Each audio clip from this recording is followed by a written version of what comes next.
welcome to episode 25 of the Data Driven Strength podcast. Today, myself and Zach will be discussing some questions that you guys submitted through Instagram. So thanks for everybody that did submit questions. We're not going to be able to get to all of them, but again, we appreciate each and every one that was submitted.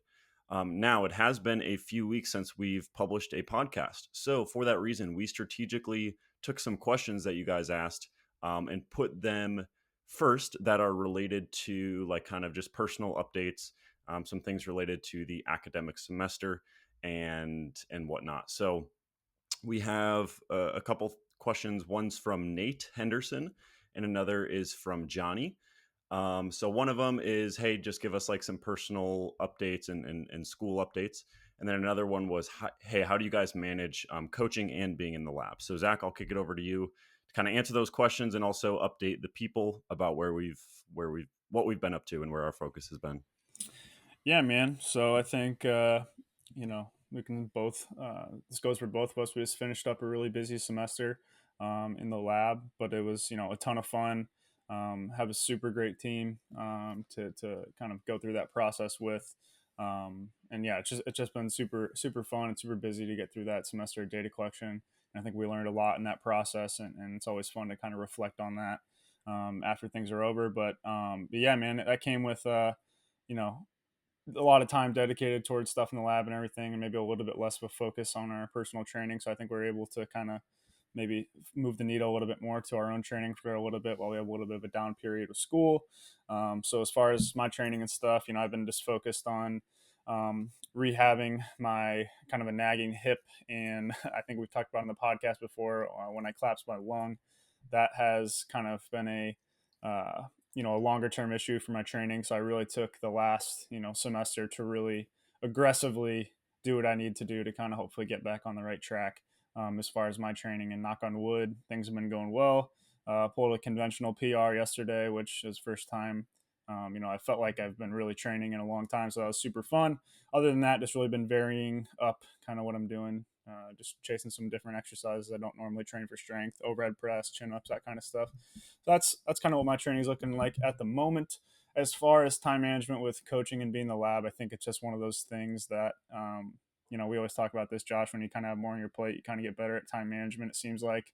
But the thing to say there is, like, we're super fortunate to have what we have on our plates. Like, I think we get to do stuff that we really enjoy. Obviously the lab, it's busy, and like we said, we learned a lot, running a training study and everything, but yeah, super fortunate that that's what we get to spend our time doing. And that goes along with coaching. So can't complain about that really at all. And so, it's a lot sometimes, but you get it done and just kind of figure out how to best manage your time to make sure you can allocate the proper resources to everything to get it done. So it's kind of my answer there. What do you think, JP?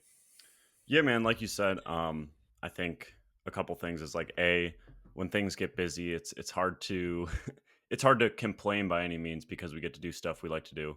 And also we're surrounded by people that do a lot more than us, so it's also it's all good and it's a lot of fun. And like you said, we have an awesome team, so it makes it really enjoyable.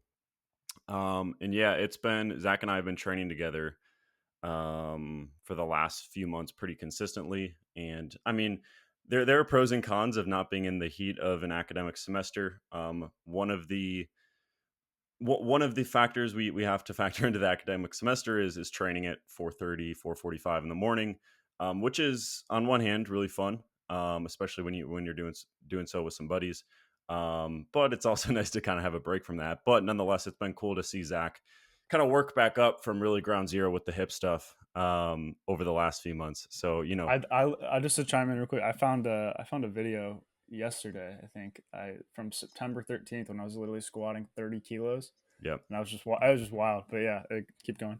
yeah, it's been cool to see that discipline because as coaches, I think it's a lot easier to be objective when you're managing or you're helping an athlete get back to where they want to be when something like that happens. But to see Zach actually apply that to himself now, to be fair, he consulted people around him that he trusts, we're always asking each other like for our opinions and stuff, but still at the end of the day, he had control of it.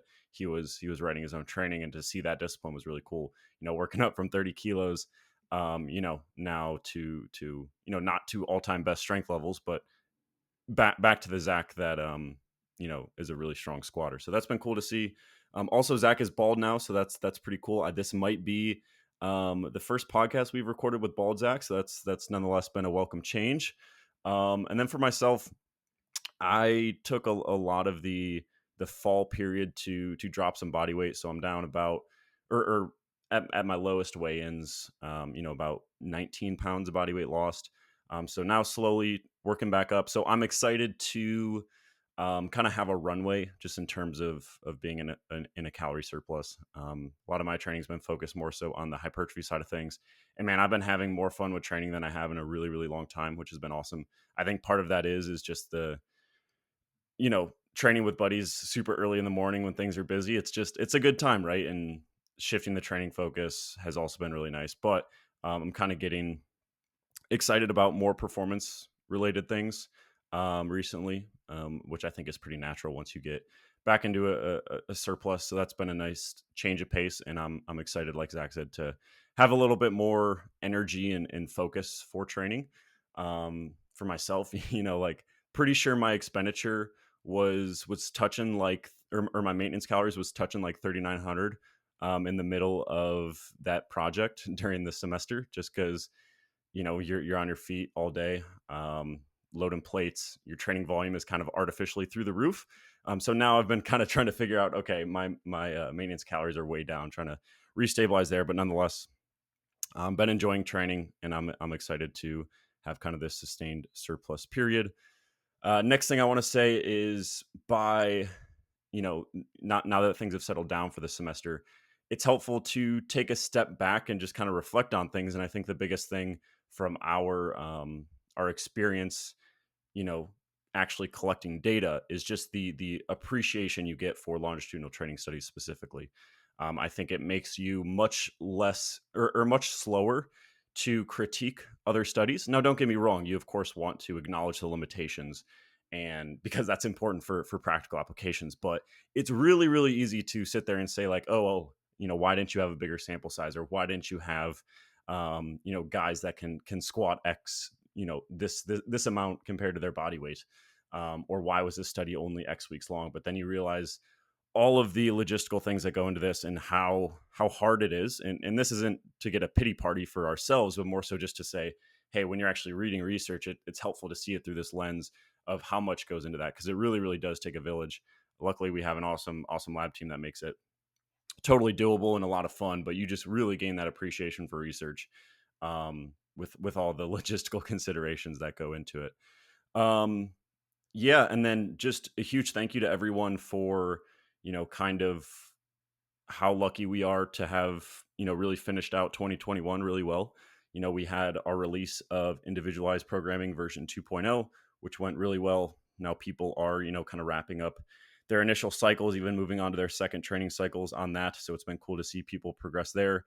Gotten a lot of really really good feedback, but we're also ready to start really really pushing on version 3.0. So we have some cool stuff we're in the works of right now related to that, which is awesome. We were able to hire Drake as a one-on-one coach in addition to some of the other stuff he helps us with.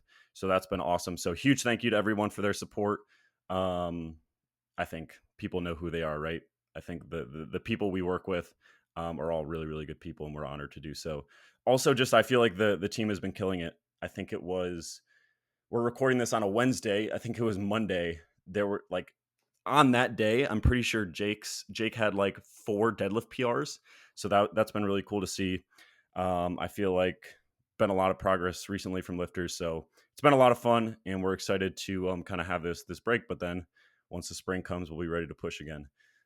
So yeah, that's it for an update. Zach, unless you have anything to say, we'll move on to question number 2. Yeah, no, I was gonna say echo literally everything you said. Not gonna reiterate it too much. Thank you to everyone, all the IP lifters, all of our one-on-one clients, and just an awesome year to look back on and really reflect and just be super thankful and grateful we get to do what we do. So rolling into the second question here, this is from Chris Hornick, and the kind of question two B would be from Stephen Fowler. Let's go with the first half of that. Your client has a rack, a bench, a bar, and dumbbells. What one piece of equipment would you add to that setup? Yeah, I think the first thing to say here is that that's that's more than enough. I think obviously going through like the COVID lockdowns, you get very, very grateful and very resourceful in terms of what you do have. So that would be the first thing is if you have all that stuff, you're sitting pretty already. But obviously the question is like, hey, where would you go beyond the basics? So I kind of think through like the way we like to program, and we really like to program quote unquote hypertrophy friendly exercises for the prime movers of the big three, assuming, this hypothetical individual wants to progress the big three. So, if we think about the prime movers for the deadlift and kind of what we're going to be targeting for those hypertrophy friendly movements, I don't think you need much equipment. I think, something like an RDL to the floor gets the job done. So I don't think you need, um, you know, a ton in that regard. Something like, when you're looking to grow the prime movers of the chest, I think something like a deficit push up is a really, really good option. You know, Dumbbells, really, really good option. But I think what might be interesting is looking to get a piece of equipment to really look to get a hypertrophy friendly movement for the quads. Um, Now, some people are going to do really, really well with something like a plat squat or a high bar pause squat, but there's a good chunk of people that are going to benefit from machine work for their quads. So now, is it super realistic to buy a belt squat given those are pretty expensive? Maybe not, but this is a hypothetical question, so I would go towards like a belt squat or a hack squat or a leg press. I think that could be a really, really good option. Um, yeah, there's other ideas, but that's where I will go. Is that I think a lot of people can benefit from something like a belt squat, hack press, uh, not hack press, hack squat, and then leg press. But Zach, I'm sure you have other things to add. Yeah, I think I would overall agree with that. I think I'm a little bit more fond of the kind of the foam roller hack squat kind of setup that I've posted about before. So I that's not the first thing usually comes to my mind. The first thing would be if we're going big footprint, I definitely would go the Titan kind of cable machine that's plate loaded that we've been fortunate enough to shout out to Brian to have that in the lab, and that's been you just get a lot of versatility with that thing. So that's been super nice to have. And then the second thing that I think we were both kind of skeptical at first of was the Titan leg extension and leg curl. I think that has been also something for me specifically going back to kind of my training a little bit, like finding ways to get in a good amount of lower body volume that's decently close to failure. Even taking some sets to failure every now and again. Who would have guessed I would say that? But um, doing that every now and again on a leg extension leg curl has been something that's really really benefited me, just because it's not really taxing my hip too much, but I can get a ton of quality work in, and I think that's probably something I've been opening my eyes a little bit more to from the coaching front of like how much that can be a valuable tool, especially when you combine a lifter who kind of needs quite a decent amount of higher loads to feel practice, feel confident, and make improvements in their skill. If you have, one of those people that maybe is a little bit less, Josh and I would go back very frequently when we're training about just like mindset and how, like what you're thinking about while squatting.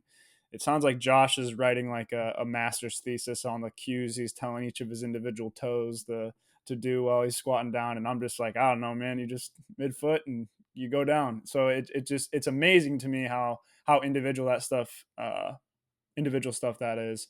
And I think, for somebody that does need quite a bit of practice with those heavier loads, that anecdotally are a little bit, can beat you up quite a bit. Having something else on the other end of the spectrum, like leg extension, leg curl, I think is a really good compliment. So that'd be my second thing there. Yeah, just to jump in here on the queuing stuff, I think a lot of that comes down to just like what you're naturally good at moving through. Like I've never it when I first started like actually training with barbells, it took me multiple years to figure out how to like do a proper back squat. Whereas I'm pretty sure Zach, you just kind of like opened up the blue book and you knew exactly how to do a really nice looking low bar squat. Whereas for me, I'm doing like all this goofy mobility stuff that just never actually did anything. And then, eventually I kind of, figured it out. But man, I just spent so many years like, how do I actually squat to depth? I've never been one of those people that can just like, just stand and just do a body weight squat to depth. I just don't move like that. Now I think the toe example you gave is a bit of a hyperbole, but I think the point still It remains. 100% was, to be clear Yeah. to the listeners. He's not that neurotic. Yeah. Actually, while I mention that, I do. This is a something I've found super helpful for myself, and it's super simple and super overlooked. And it's been pretty helpful with some athletes that kind of squat in a similar way. Is just doing like some moderate difficulty calf raises before squatting. Um, will just like can really change someone's squat. Like my knees just do not like to go forward naturally, but if I kind of like expose them to that range of motion through some calf raises beforehand, and then I'll like warm up until like maybe two reds, so like 275 with high bar squats, and just really focus on like obviously staying on my midfoot but pushing my knees forward a little bit more. Then once I move to that low bar position, I can actually like do a proper squat type of thing. So that's just a quick little thing that I think is often overlooked. So if you're like maybe on the taller side like me, or you've just really always had a hard time getting to depth, try some calf raises. Try like warming up with high bar squats up until like maybe you know even if it's just like up to like 135 or something like that. That can go a really long way. This is totally side tangent. This is not on the outline. Do you think training your TA would be at all beneficial for that? I want to experiment with that. I don't know if I have a good answer. I would imagine it could be kind of a similar mechanism, right? Because you're still performing dorsiflexion. You're just kind of like resisting it in the opposite manner. Um, I'll have to get back to you on that. I do have one client who is purely focused on physique stuff right now, and we have him doing some tibia work. So that's been pretty cool. But I have not tried it, so I am not sure. Cool. Now, one thing I did want to mention is I said, hey, something like a hack squat, leg press, belt squat can be a really good option. But you can also like make a belt squat for like 25 bucks, which we've been able to do. Again, shout out to Brian. He made the one that we use.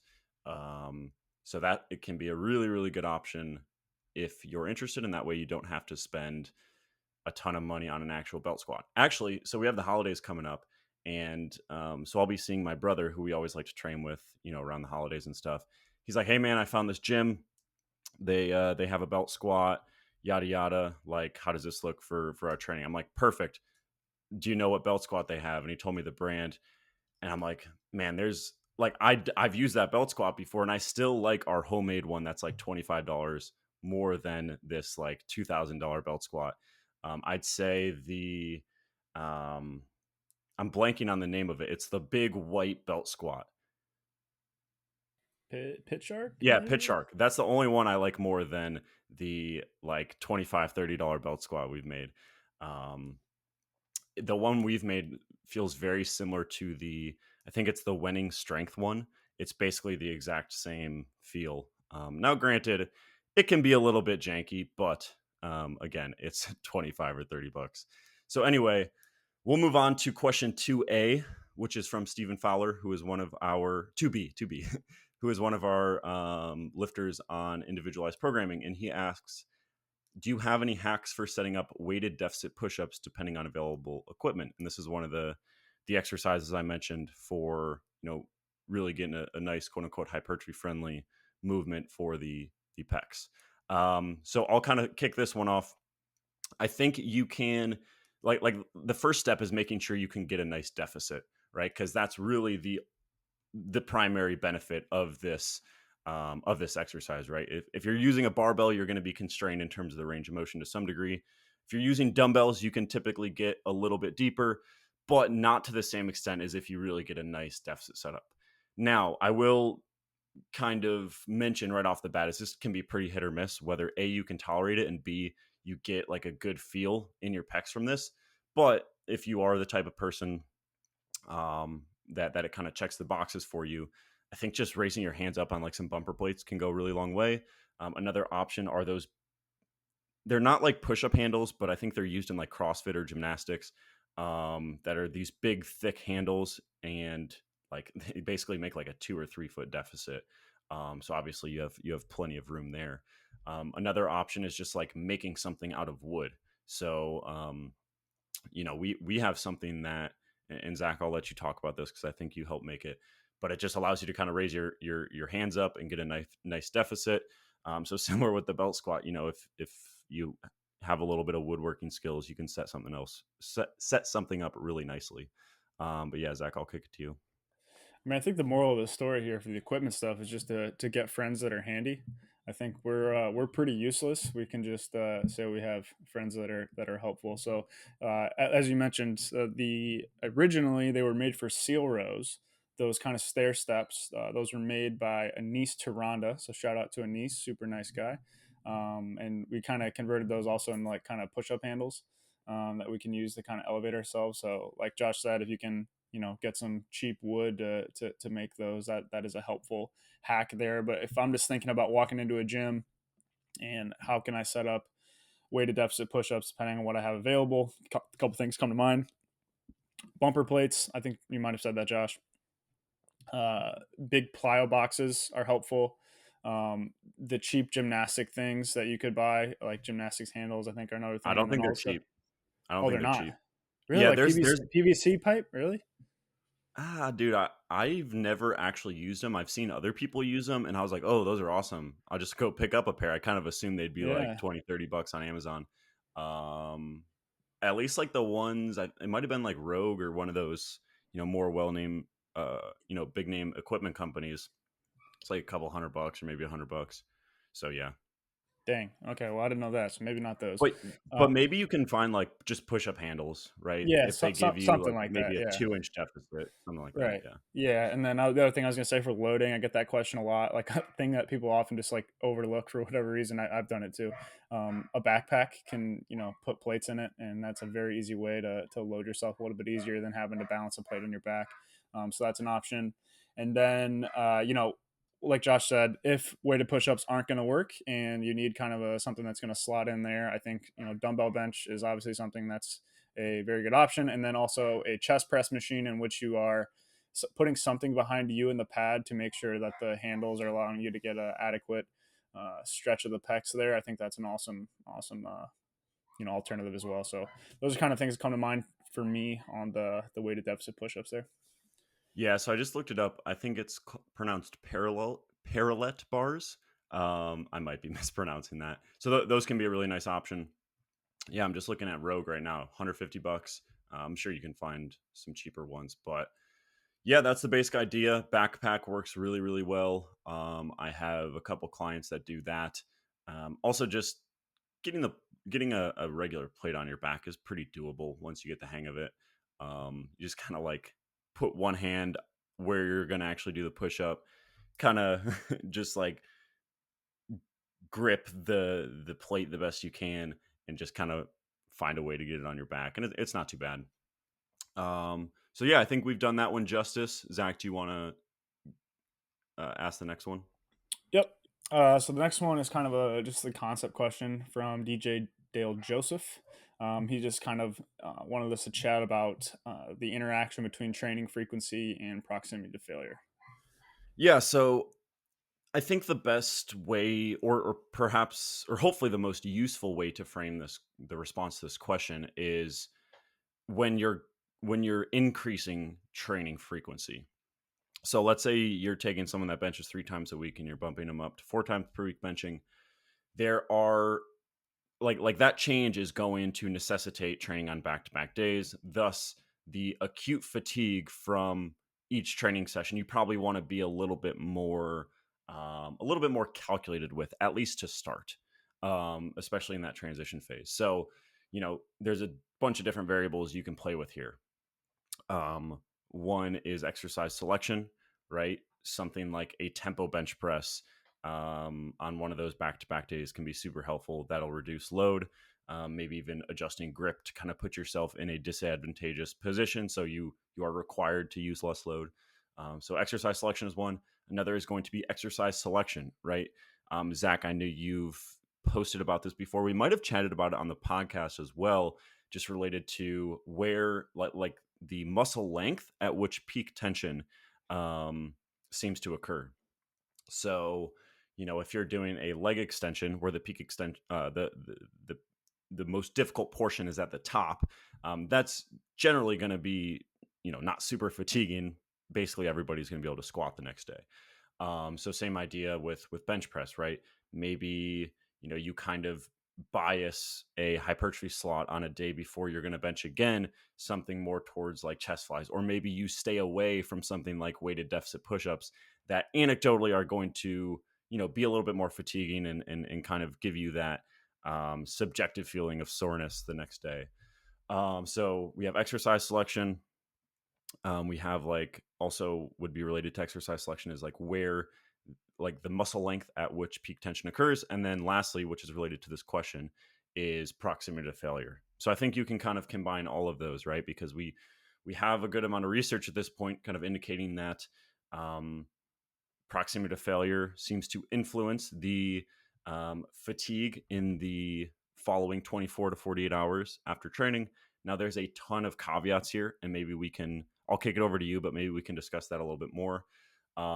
There was a meta analysis, it was a systematic review and meta analysis published actually this month. It's called The Effects of Resistance Training to Muscle Failure on Acute Fatigue, a systematic review and meta analysis by Vieira and colleagues. So, I'm not going to go through this in a ton of depth, but the general take home is stuff we've talked about, right?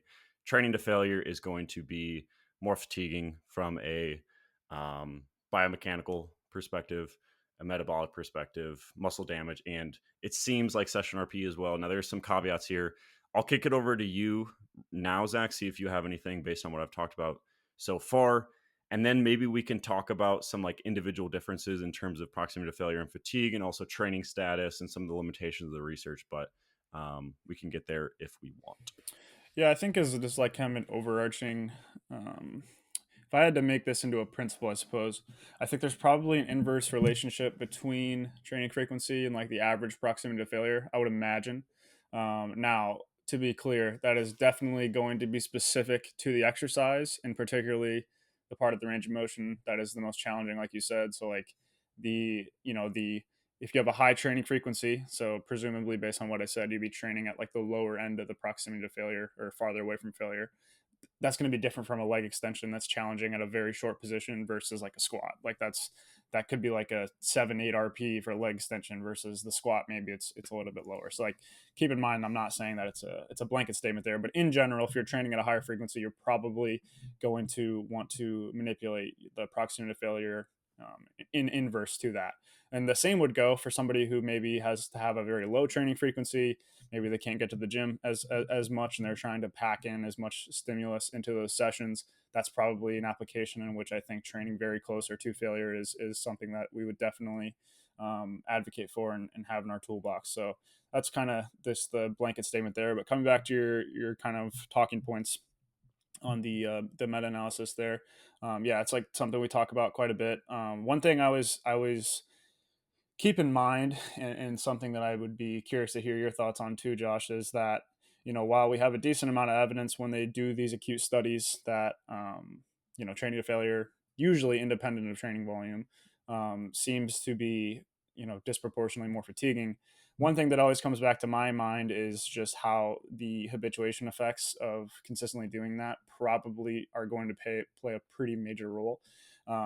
So just looking at the anecdotes of people that consistently train that way, like you might be fried first couple of times you do that. And I know Jake particularly, we've had this conversation multiple times while we're training. He's been training, essentially every set to failure for a considerable amount of his training for the last couple of months, I think. And he's essentially completely numb to it at this point. And he does it on pretty much every single exercise, multi-joint leg lifts, multi-joint upper body lifts, single joint lifts. So I do think that probably has a pretty big role in the effects observed there. Now, taking a step back, is there still probably some degree of an effect of training to failure? I think it's probably exponential. Like if you do actually fail a repetition, I think that's probably going to really meaningfully impact the amount of fatigue observed. Whereas if you're staying, a rep or two shy, or maybe even not even failing the rep, but still going to a 10 RPE, it might be a little bit different. But yeah, I think that's something that's often probably overlooked in acute studies, because we have to consider the way that people are training coming into the study, and how that might impact kind of the acute effects we observe. But yeah, that was kind of one thing I was chewing on, with that meta in mind. Josh, what do you think? Yeah, so I think that's one of the primary limitations, if you will, right? We started off this podcast talking about like not being so quick to to you know throw you know downsides of studies, just kind of willy-nilly, but I think that is a serious thing to consider. Yeah, to be clear, I mean, that's not, like we said, it's not a reflection on the author's part at all. That's Yeah, just for sure. interpretation. I think they did a great job, presumably, collecting what we have. It's just when we look to interpret this, if we have an exact same population that's in the studies that were studied, then we could, pretty well apply it. But that's almost never the case. So you just got to take into account. So yeah, just want to clear that. No malintent with my comments towards the authors.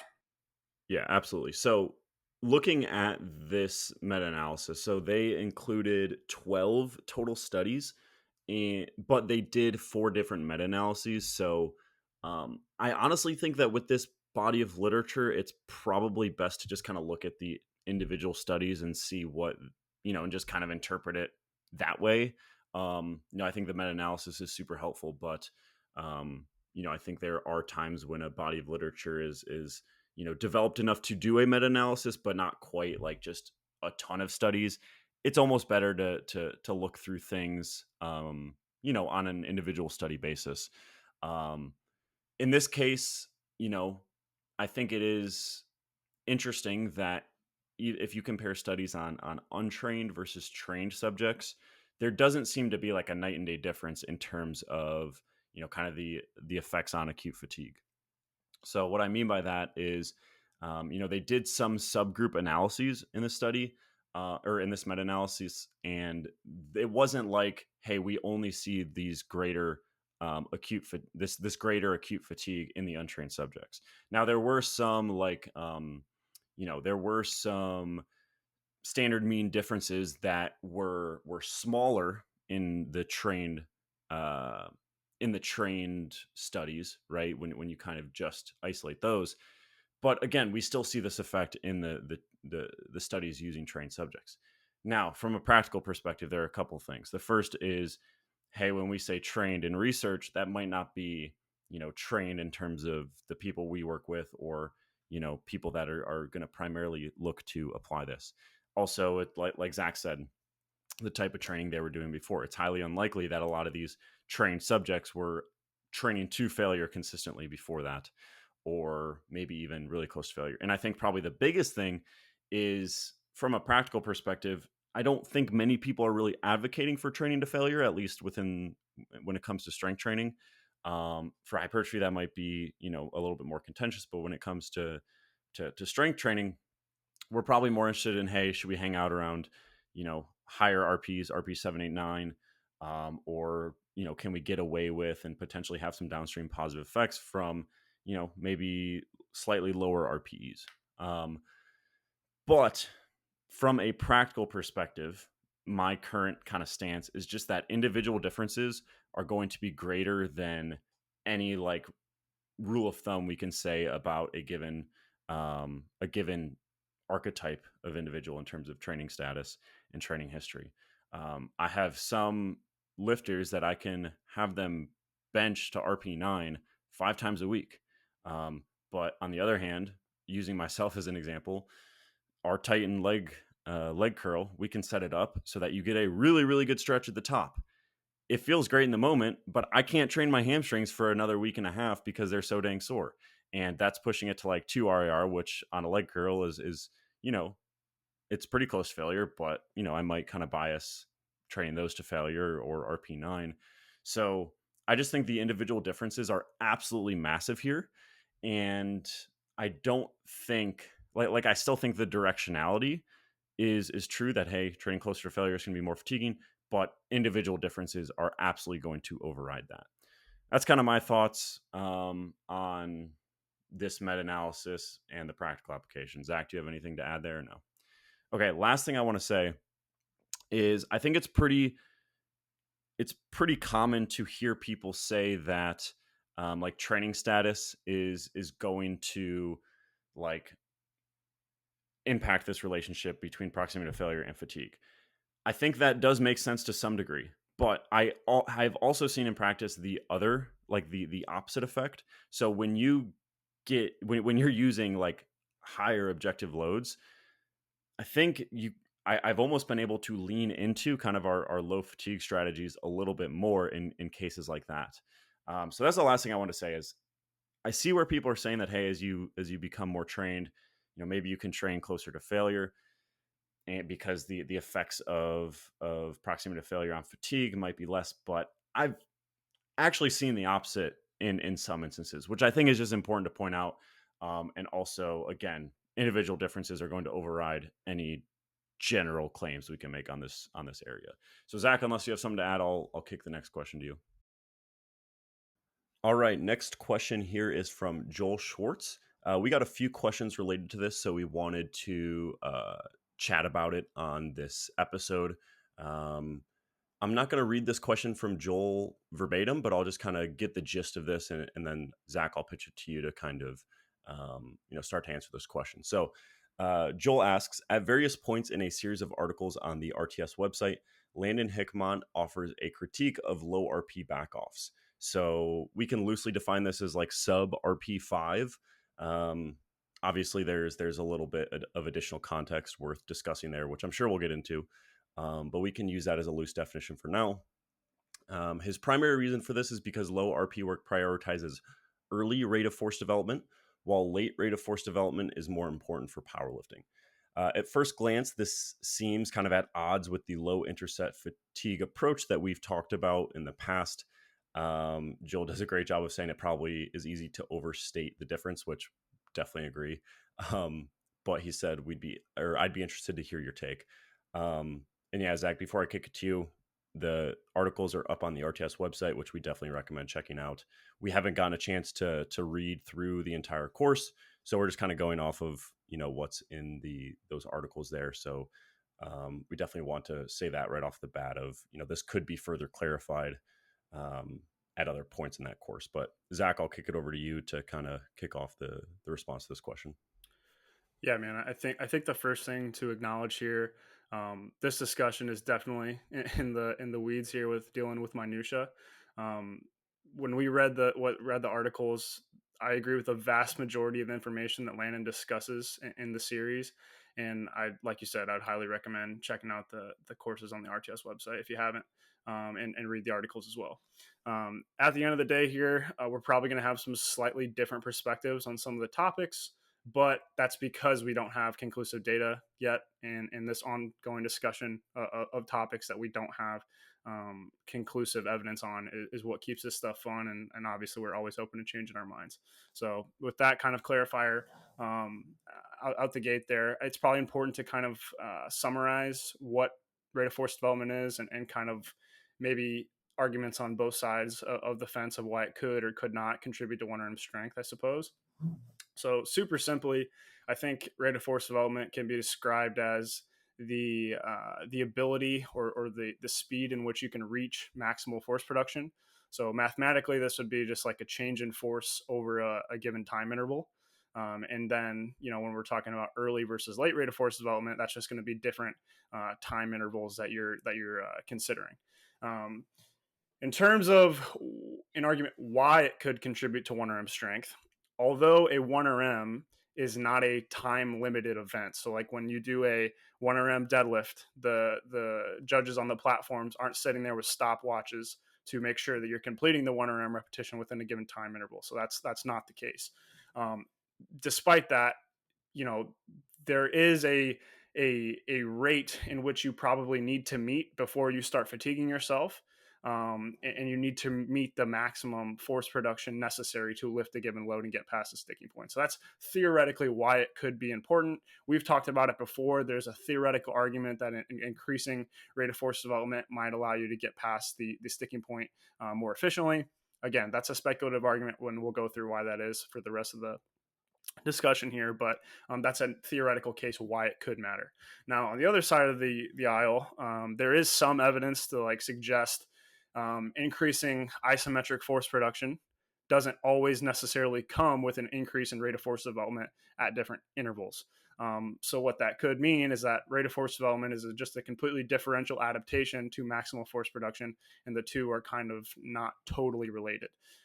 So the point there is it's not clear whether rate of force development particularly matters and should be viewed as a proxy, as we're going to discuss as we kind of go through this argument even further. But Josh, you think that gives kind of a good overall description of what rate of force development is? Anything to add? Yeah, yeah, I think that that kind of sets the stage well. And I think my hunch is that it might matter, and this is something that we've kind of noticed anecdotally when we do use this low intercept fatigue approach, right?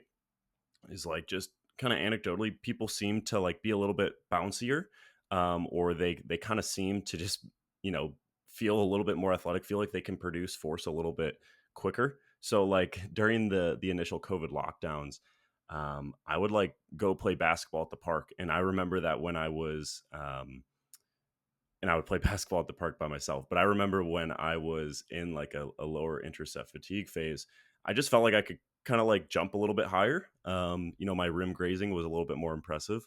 So, it's just something that's interesting to us. Like you said, it's not conclusive, one way or the other, whether it will directly influence one RM strength. But nonetheless, I think it's important to discuss because I think my personal hunches is that it might matter. But whether from a practical perspective, Zach, like you said, if all things equal, but rate of force development relative to your max force capacity changes, whether that influences one arm strength is to be determined. Yeah, and I think we'll come back to this, and I think the idea that you kind of feel more bouncy and more explosive definitely isn't unfounded. And I think if anything is going to be benefited, it's probably that. The question is, does that bounciness or the explosiveness contribute to a 1RM?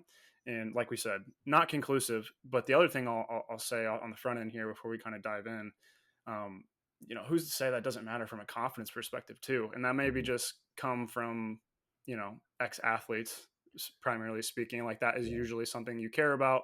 Team sports, rate of force development is going to matter a lot more. Yeah. So you can have that positive association when you come over to like powerlifting. But nonetheless, I It- still feel that most people are going to feel that way. And if that's going to be like a positive thing, that could be improving your confidence as well. right. And this could also not be directly related to like the degree of interest at fatigue. It could just be like a total fatigue thing as well. Um, Again, just throwing that out there, I would imagine that a lower intercept fatigue approach would kind of, allow you to at least temporarily see greater rate of force development, but it could also just be a lower time course of recovery type of thing that's happening, right? If you're able to recover more quickly after your training sessions, you just don't kind of carry that fatigue in the coming days, and thus kind of leading to that feeling of being a little bit more explosive. That's another possibility as well. 100%. And I think that would probably go nicely along with kind of the differential adaptation theory as well. So, yeah, that's kind of a good preamble, I think, and then we can kind of kick off the real kind of discussion here. So, I think the argument from the article kind of goes like this: despite 1RM strength gains being similar, which we know from the Davies and the Jukic meta-analyses that look at different set configurations that essentially show, when you're using 3 sets of 10 versus 6 sets of 5, strength gains are similar so long as the load or the percentage of 1RM used is similar. Limiting intraset fatigue at that given load seems to prioritize early rate of force development, whereas moderate to high levels of intraset fatigue prioritize late rate of force development, which from a definitions perspective, I've seen that defined as anything ranging from 100 to 200 milliseconds and later. And those would be considered to be more specific to powerlifting, as we discussed. a 1RM is not a time limited event. So that the theory being, if we can produce for force for longer periods of time, that'll improve your ability to grind and essentially increase 1RM strength the most. So that's kind of the overarching argument. This seems to be coming primarily from one study by Pareja Blanco in 2020 using the Smith machine bench press. But before we dig into that study, I think there are some overarching points that are really important to consider. And when we're having a conversation about 1RM strength, the outcome from these studies that we care about is just that: it's 1RM strength. Any other lines of evidence are going to be purely secondary and must be treated that way. There's a decently strong evidence that 1RM strength is load rather than RIR dependent. Again, going back to those alternative set structure meta-analyses that essentially are going to manipulate the RIR while keeping the load the same. And if we see similar strength gains, that would suggest that 1RM strength gains are load rather than RIR dependent. And so all of these proxy arguments that go alongside that should be taken with a pretty large grain of salt. And to be clear, this totally includes the ones that we make about fatigue, whole muscle force, all these other things, including rate of force development. The second thing to point out is that improving early rate of force development is not the same thing as automatically harming late rate of force development. I think that's really important to consider. The two aren't necessarily on a perfect teeter-totter. Set configurations that limit intraset fatigue are often going to benefit early rate of force development. I think that goes perfectly in line with your kind of anecdote, Josh, that very, very often these cluster set structures or anything that's going to limit intraset fatigue seem to benefit the more explosive outcomes, more velocity based outcomes. But this could, like you said, just be a secondary adaptation of limiting that overall level of fatigue that doesn't directly impact the outcome of interest for us, which is 1RM strength. A similar thing here could be said about shifting the force velocity profile, but I want to keep this primarily centered on a rate of force development, but I think very similar arguments apply to that as well. You got anything to chime in there, Josh? Or I think we're heading in a good direction. No, I think I'll just kind of let you continue. I don't think I have anything to add at this point. Cool. Okay, so kind of coming back to that study in question that we think this argument's kind of primarily coming from, probably important to briefly recap how these velocity loss studies are set up. So in this study, there were 4 groups: a 0%, 15%, 25%, and 50% velocity loss groups.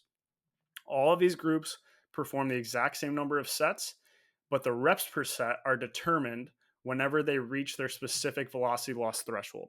So this is going to lead to differences in not only the intraset fatigue per set, but also very large differences in total training volume. So if Josh is performing 3 sets, I'm performing 3 sets, Josh is performing his sets to a 50% velocity loss, and I'm only performing my sets to a 10% velocity loss. Josh is going to be taking each of those individual sets closer to failure, but also performing considerably more repetitions than I would be because the velocity loss is greater.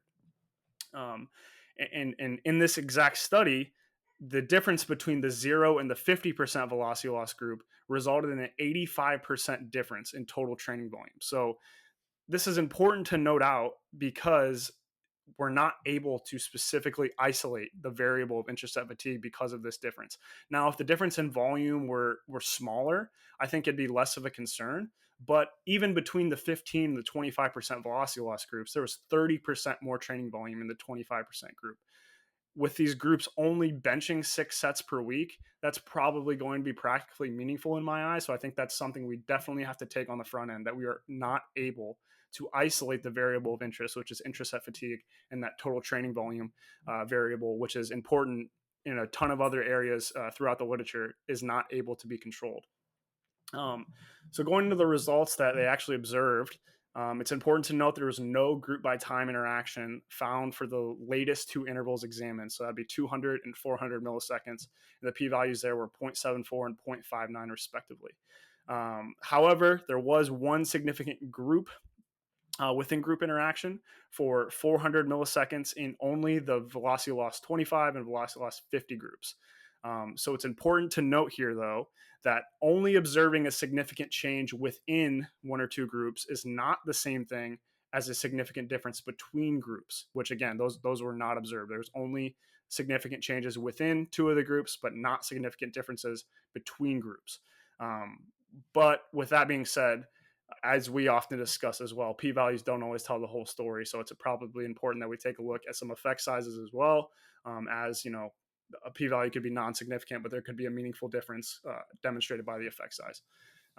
So when I went and extracted some of the data from the individual graphs from a cool app called WebPlot Digitizer, and I calculated some small sample corrected between group effect sizes for late rate of force development. All of these were classified as trivial for normative thresholds. So those are just the Cohen's d normative thresholds for effect size, comparing the velocity loss 0 and the velocity loss 25 groups. All of the effect sizes were small, comparing the velocity loss 0 and velocity loss 50 groups. Almost all trivial except one of the 200 millisecond effect size was 0.20, comparing the 15 and the 25% velocity loss groups. And then all of the all the effect sizes were small, comparing 15 and 50. So mouthful there. Obviously, it's kind of hard to listen through me just spitting out numbers, but let's recap what we kind of found here. Despite no significant differences between groups, there were small effect sizes leaning in favor of the groups training with higher levels of intraset fatigue for chronic changes in late rate of force development, with the VL50 group showing the most meaningful effects.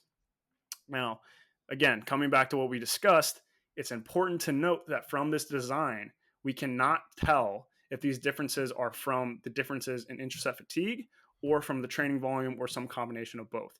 It's just because those variables aren't controlled, it's impossible to assign causality to only one of those variables, which in this conversation, our interest is in intraset fatigue.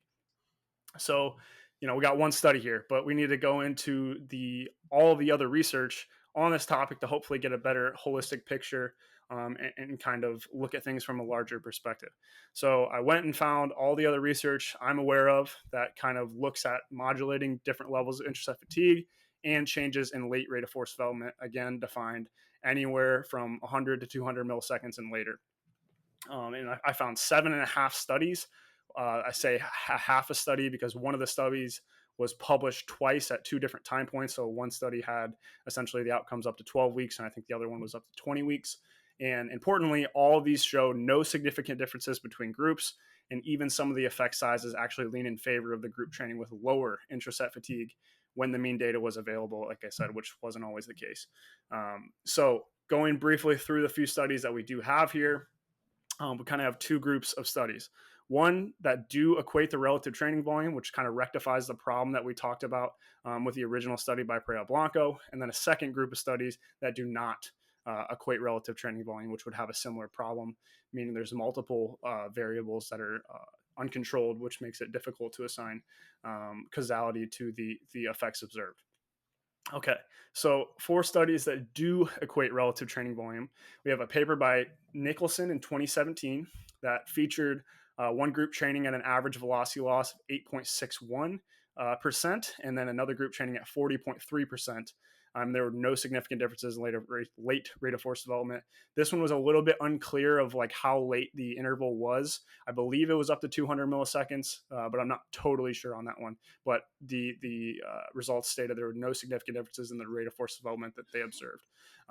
There's a paper by Quick, Zaras in 20. quick Go ahead. question, Zach. Did Yep. did that Nicholson paper report like um any earlier intervals? Do you know off the top of your head? The results section literally just like no significant differences in rate of force development. It was Okay. really simple. The method section, which they stated the intervals, they did do earlier intervals. Just was unclear how late they went, and they didn't state any specific intervals in the results section for what I saw.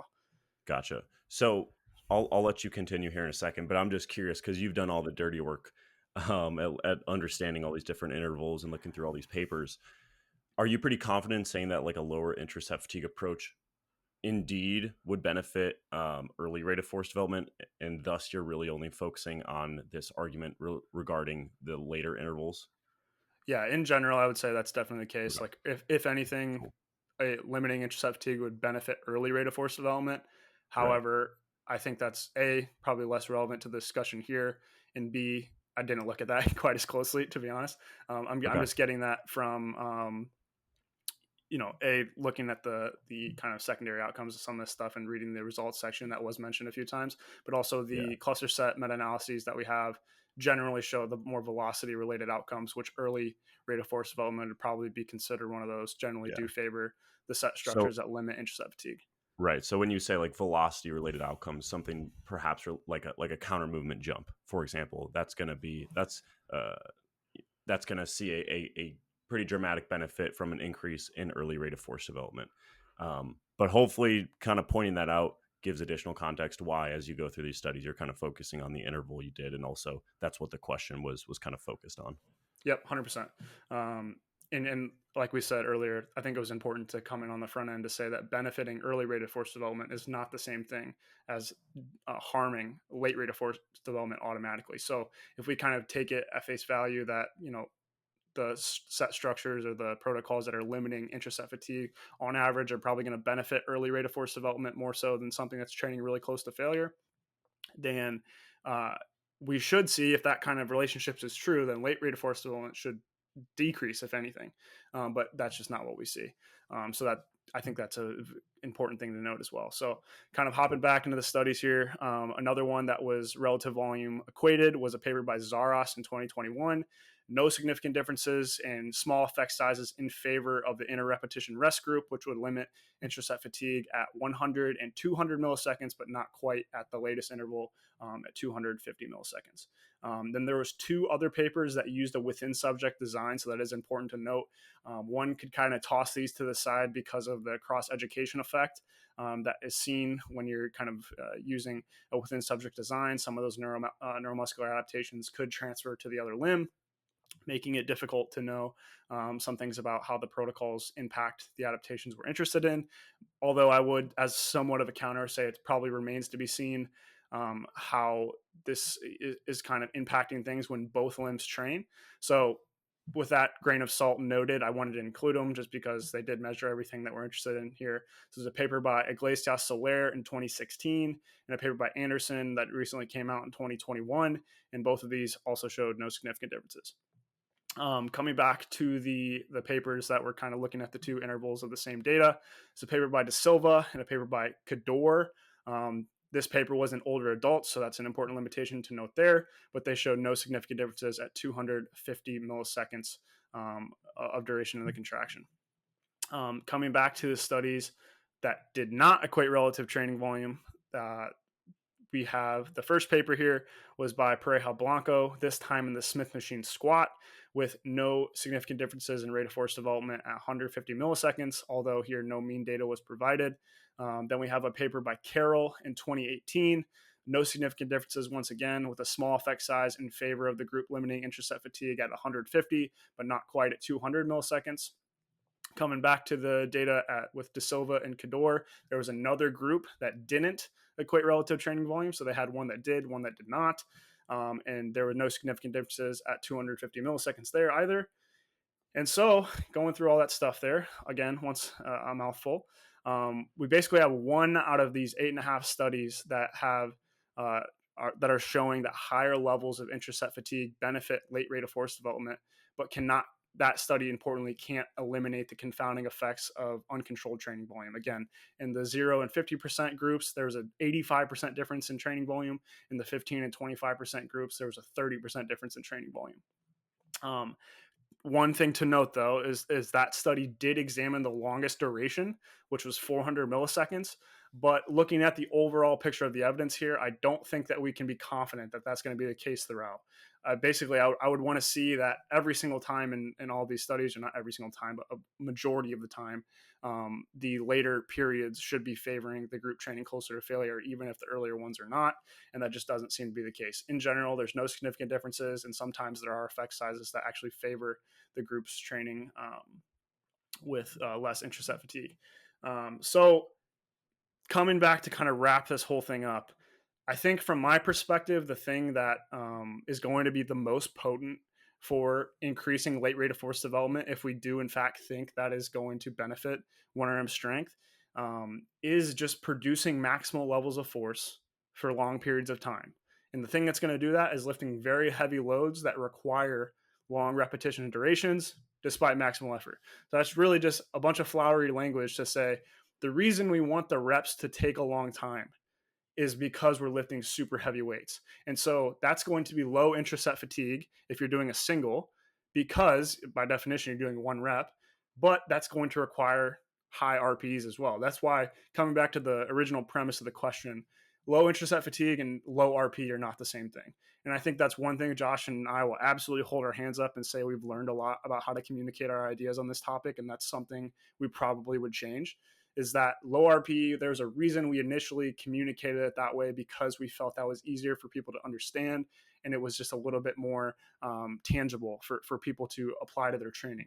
However, the consequence for that is that oftentimes people think when we're talking about this stuff, we're advocating for training with 50% of 1RM and doing stuff that's super, super light and thus low RPE. That's not what we're saying.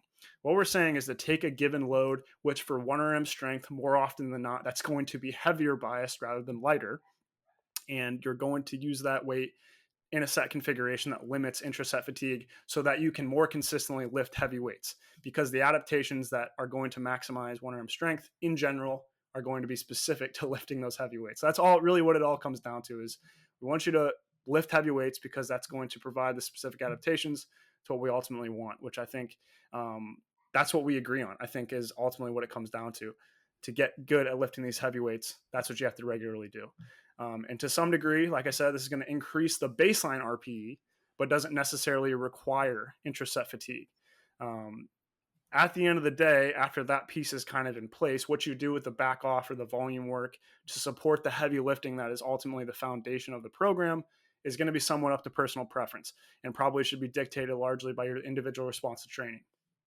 As our starting point personally, we see if you can get similar strength gains with less intraset fatigue and generally less time course of recovery because of that, you may be able to tolerate heavier loads, which again seem to drive the strength gains throughout your training, and that could have downstream benefits. That's ultimately what our argument comes from.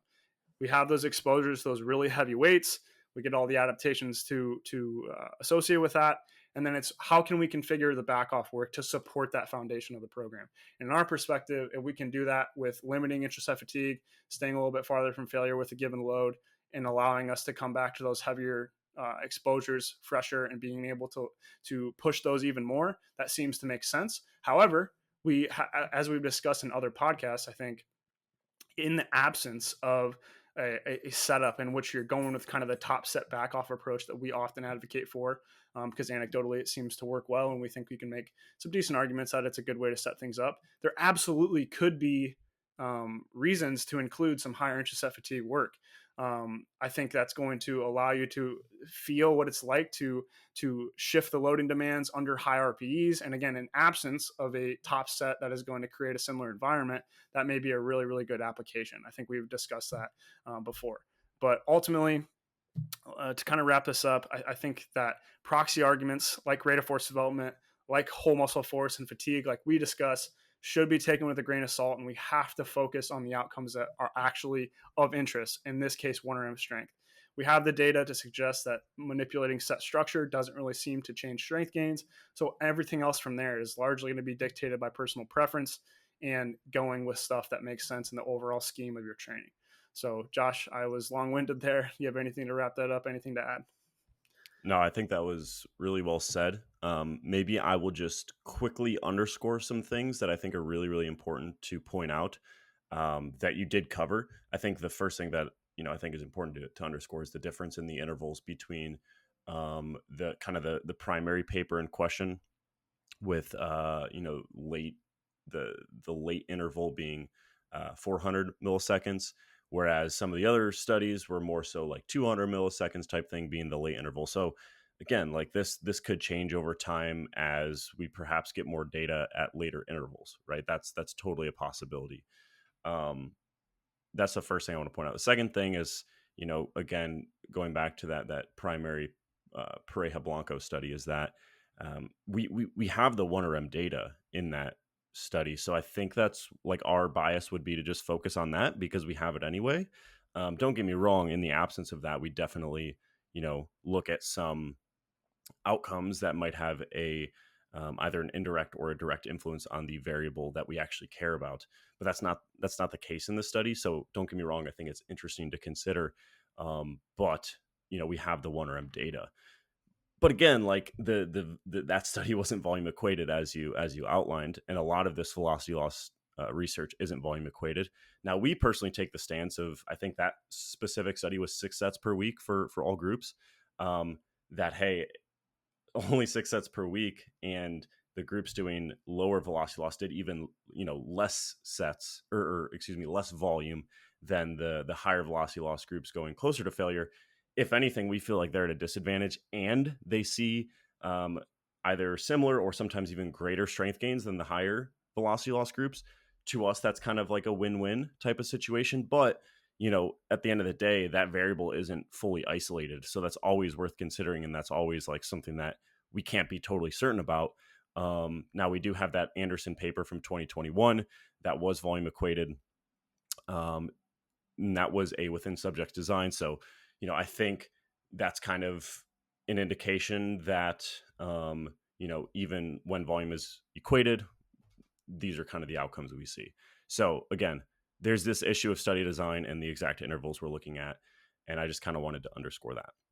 Last thing I'll emphasize here is, I think over time we've started to think of intraset fatigue as not necessarily a direct variable that's driving or taking away from adaptations, but instead something that influences downstream training variables. So um, that intraset fatigue probably does have some sort of influence on some proxy measures, for example. But at the end of the day, probably where it's more potent to consider it is in terms of its influence on um, the time course of recovery, and thus how you can potentially come back and hit 2% heavier on your top set 4 days later, which seems kind of trivial on a week to week basis, but can add up, right? So that's another thing to really emphasize is we don't really view high or low intraset fatigue as being preferable, but instead it being a very important consideration,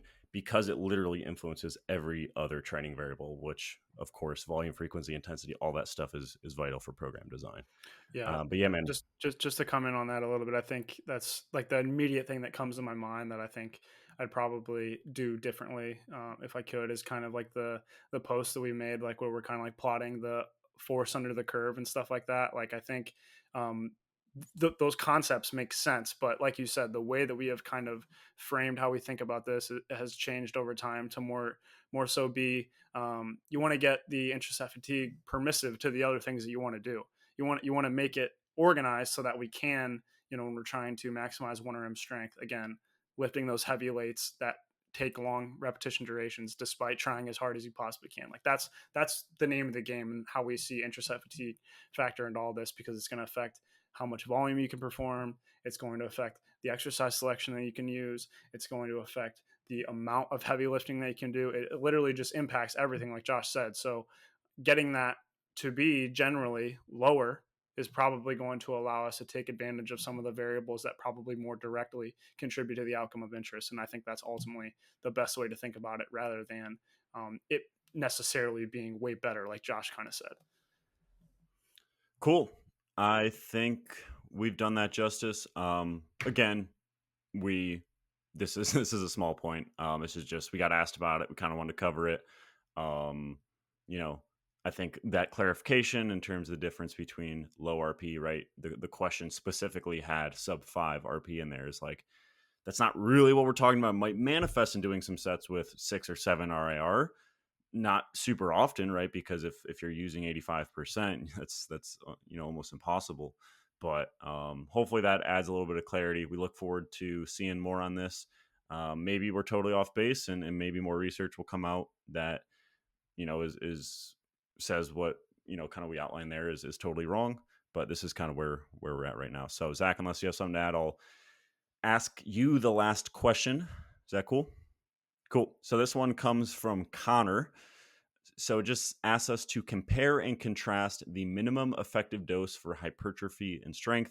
So we had Pack on a few episodes ago, published a study looking at the concept of the minimum effective dose for strength, which is super interesting. So check out that podcast.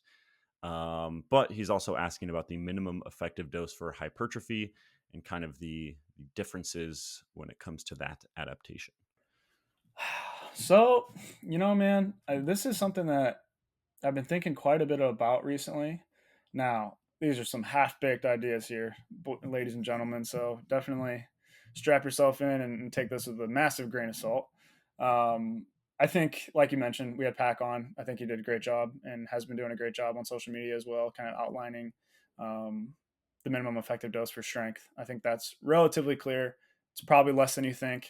Train with high loads, relatively high effort, a couple times a week, and you can maintain one arm strength on the competition exercises pretty darn well. Maybe Um, let's avoid the term effort. I think that can get misconstrued sometimes. oh right, yeah, I get okay. Intensity of effort or the yeah, I mean it really depends how you set it up. I think Right. the systematic review originally was like 6 to 12 RM to failure, right? But then he did the Yeah. experimental studies that were still high intensity of effort because it was a single out of 9. But then you do some back offs like 80% of the 1RM, which is more like 75% triples or whatever that are pretty low RP. So Right. sorry, But don't want to get in the but like weeds there too also much. also the triples can be was it doubles or triples, whatever it was.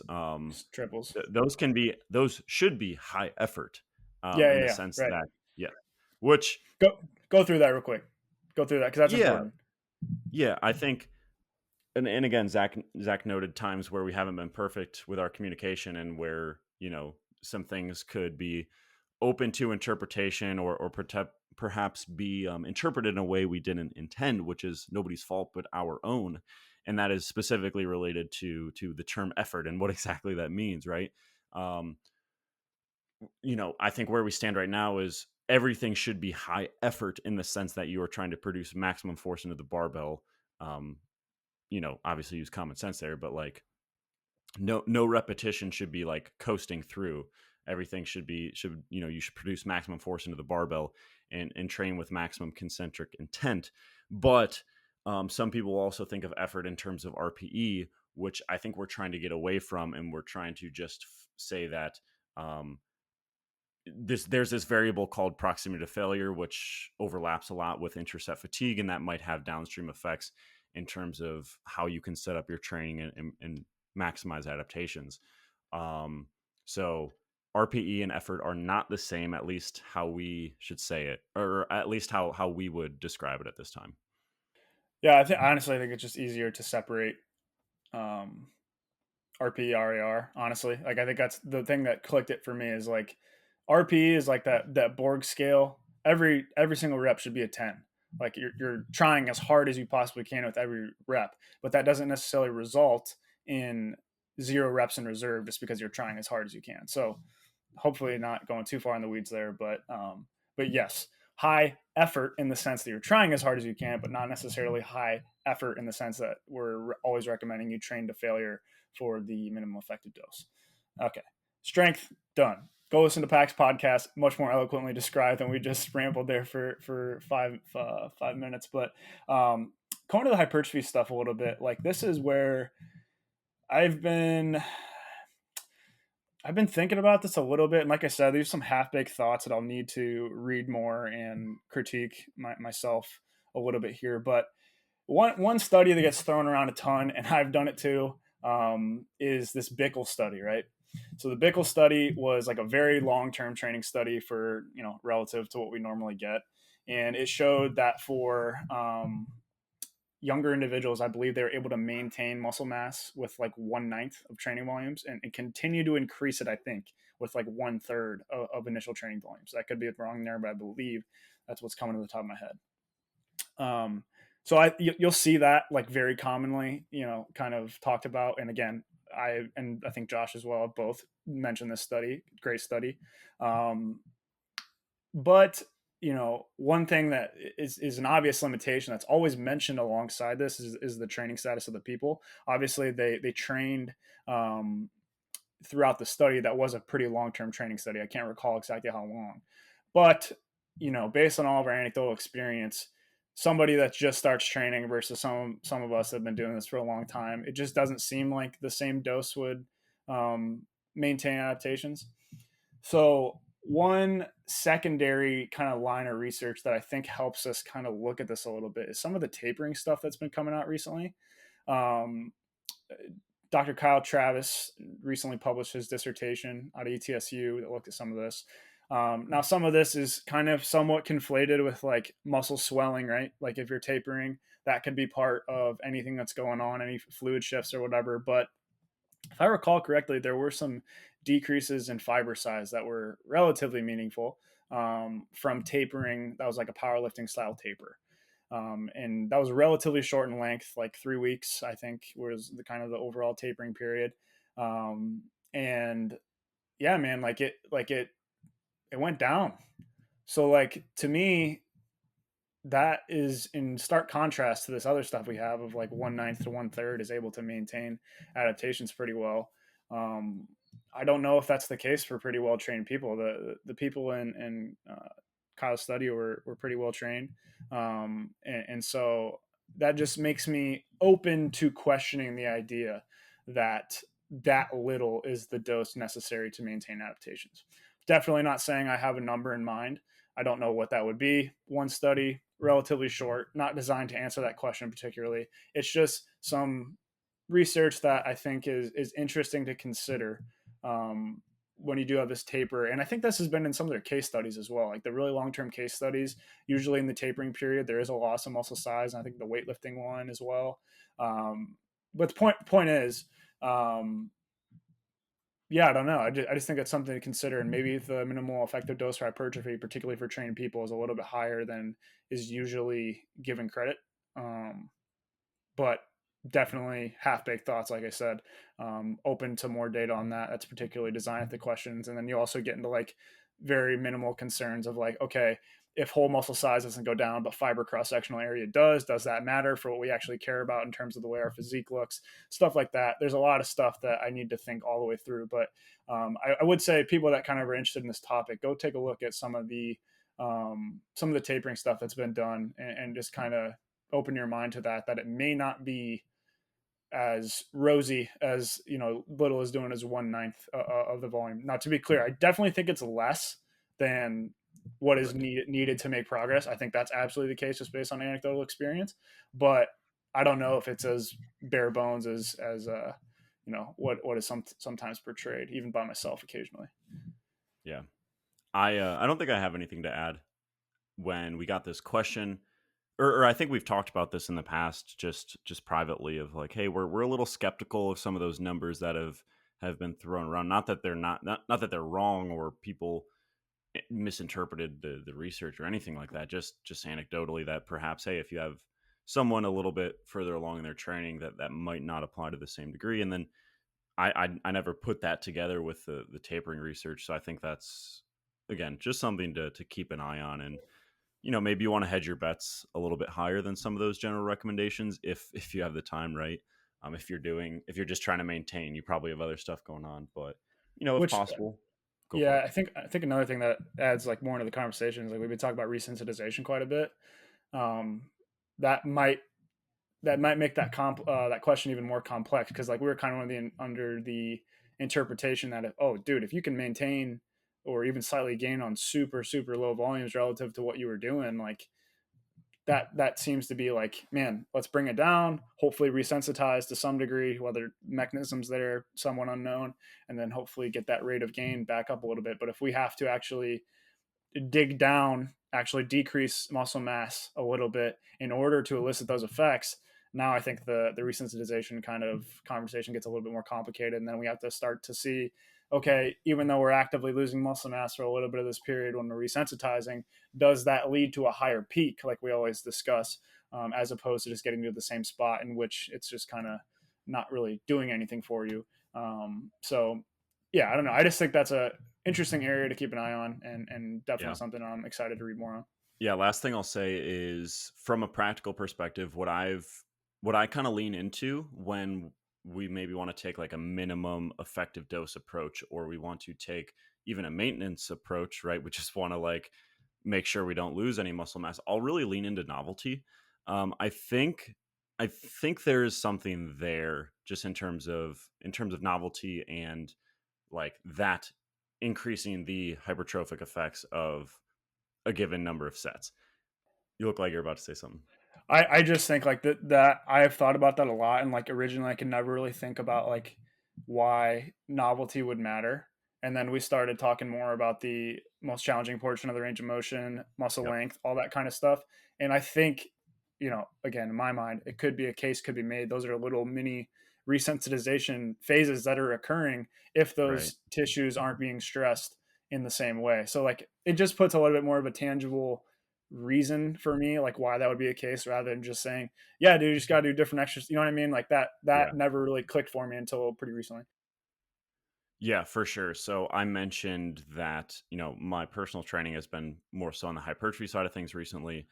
Zach also mentioned we've been training with a Titan leg extension.